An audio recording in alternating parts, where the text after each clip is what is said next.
этом году наша страна отмечает столетие образования Татарской автономной Советской Социалистической Республики. Штаб татар готовится к этой знаменательной дате уже 1,5 года. Мы провели множество юбилейных мероприятий в Москве и не только в Москве. Хочется нам сделать такую интересную, красивую акцию, посвященную столетию Татарстана. Мы хотим рассказать про тех людей, которые внесли огромный вклад в развитие Татарстана как республики, которые помогли становлению Татарской республики, Казани и промышленности Татарстана, и культуры Татарстана. За 70 лет истории ТАССР сменилось 23 руководителя республики. Судьба 11 из них так или иначе связана с Москвой. Кто-то родился в Москве и затем руководил Большой республикой татарской, а кто-то, наоборот, после успешного руководства республикой приехал работать в Москву. Очередную акцию мы начинаем на легендарном Новодевичьем кладбище, где покоятся известные, талантливые, значительные люди, ставшие большой историей нашей великой страны. И здесь покоятся люди, которые посвятили свою жизнь Татарстану и татарскому народу. Семен Денисович Игнатьев. Легендарная фигура в истории двух больших республик. Это крупный общественный деятель и, главное, государственный деятель. Он руководил такими большими регионами, как Башкортостан и Татарстан. Работая в Башкортостане, Семен Денисович уделял большое, пристальное внимание не только нефтяной промышленности, как, в общем-то, самой важной промышленности региона, но еще он старался развивать культуру большой нации башкир и татар. И во многом, благодаря именно его усилиям, в Москве прошла декада башкирской культуры и литературы. Но ему еще предстоял интересный поворот в судьбе. Впереди его ждала Казань. В 1957-1960 годах Семен Денисович руководил Татарстаном. И, будучи крупным, серьезным организатором и руководителем, он уделил внимание прежде всего двум серьезным промышленным секторам Татарстана. Это нефтехимическая отрасль и авиационная. В 1959 году нефтяники Татарстана сделали рекорд.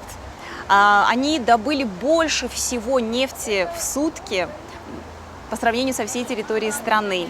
Игнатьеву принадлежала инициатива строительства и создания предприятий нефтехимии на Нижней Каме, а также Казанского завода органического синтеза. Особое внимание уделял глава республики ее оборонной промышленности, в частности, авиационной промышленности, авиационным заводам. Казань становилась центром производства вертолетов Ми и вскоре завоевала мировое призвание.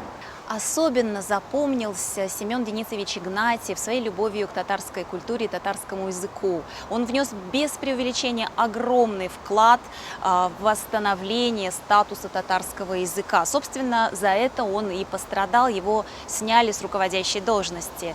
Но народ Татарстана его помнит, потому что он сделал очень много для культуры, развития, промышленности, для людей Татарстана. И республика в этом году отмечает свой столетний юбилей, помнит о своем руководителе, помнит о его значении. Вот здесь могила легендарного турецкого поэта, гуманиста, мыслителя, писателя, поэта, сценариста, драматурга Назима Хикмета. В истории татарской культуры 20 века важное место занимает его творчество, которое вызвало широкий резонанс в культурной жизни татар в целом. Многие его стихи переведены на татарский язык. Также пьесы Назима Хикмета были поставлены в театрах Татарстана, именно в городе Казани, в Бугульме. Произведением обратилось театры Галиаскар Камала и Карима Тинчурина. Назим Хикмет оставил яркий след татарской культуры и литературы. Штаб татар Москвы чтит его творчество, прикладывает усилия для сохранения и приумножения наследия Назима Хикмета. Илья Григорьевич Эренбург. Русский писатель, переводчик, публицист, поэт, журналист. Он написал не только замечательные сборники рассказов, статей, лирические стихи, романы. Кроме этого, он писал очень много военных материалов, в том числе большой очерк под названием «Татары». Он на всесоюзном уровне показал, рассказал, что татары очень верные, храбрые, преданные и самоотверженные солдаты в борьбе с фашизмом. В его очерке есть такая фраза: «Они пришли из Татарии, из Башкирии, с Урала, с Поволжья, храбрые, смелые и хитрые. На фронте часто услышишь: этот татарин, он не подведет». Илья Григорьевич, мы, татары, молодые, старшие татары, под руководством штаба татар, будем соответствовать вашей оценке и не подведем. Кстати, хочу сказать, что вот здесь на могиле Ильи Григорьевича есть портрет.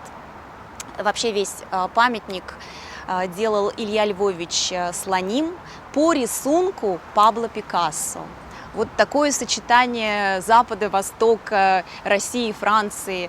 Илья Григорьевич очень любил Париж, много ездил за рубежом, в командировках, работал, путешествовал. Но Россия была его родиной, и он писал именно о России и о ее жителях. Спасибо, Илья Григорьевич. Вот здесь могила советского военного летчика ас крымско-татарского происхождения, участника Великой Отечественной войны, дважды Героя Советского Союза, лауреата Государственной премии, летчика-испытателя Ахмедхан Султана. Он погиб 1 февраля 1971 года во время испытания военного самолета. Он наш соплеменник, крымский татарин. Как вы знаете, штаб татар трудится во имя единства татарской нации.